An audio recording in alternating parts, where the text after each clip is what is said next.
Peshawar high court ने police को PTI रहनुमा शादाना गुलजार की गिरफ्तारी से रोक दी। अदालत ने सूबाई हुकूमत से शादाना गुलजार के खिलाफ दर्ज मुकदमे की तफसीलात भी तलब कर ली। आपको अपडेट कर रहे हैं इस हवाले से कि पेशावर हाई कोर्ट ने पुलिस को पीटीआई रहनुमा शादाना गुलजार की गिरफ्तारी से रोक दिया है। अदालत ने सूबाई हुकूमत से शादाना गुलजार के खिलाफ दर्ज मुकदमात की तफसीलात भी तलब कर ली। बात करते हैं डॉन न्यूज के नुमाइंदे अब्दुल हकीम मोहम्मद हमारे साथ मौजूद हैं। अब्दुल हकीम मोहम्मद, बताएगा शादाना गुलजार की दरखास्त में क्या मौक़िफ़ अपनाया गया है? जी अब्दुल हकीम मोहम्मद, आपने नंबर को गलत।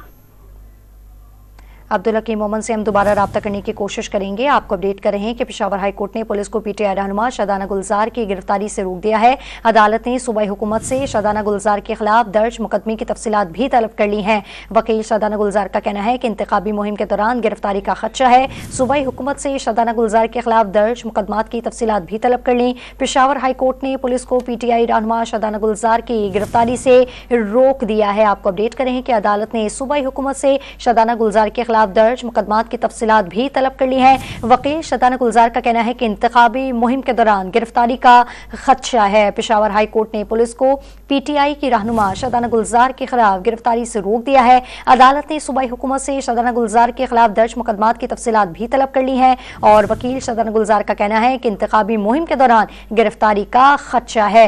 पेशावर हाई कोर्ट ने पुलिस को पीटीआई रहनुमा शादाना गुलजार की गिरफ्तारी से रोक दिया। अदालत ने सूबाई हुकूमत से शादाना गुलजार के खिलाफ दर्ज मुकदमात की तफसीलात भी तलब कर ली है। वकील शादाना गुलजार का कहना है कि इंतखाबी मुहिम के दौरान गिरफ्तारी का खदशा है।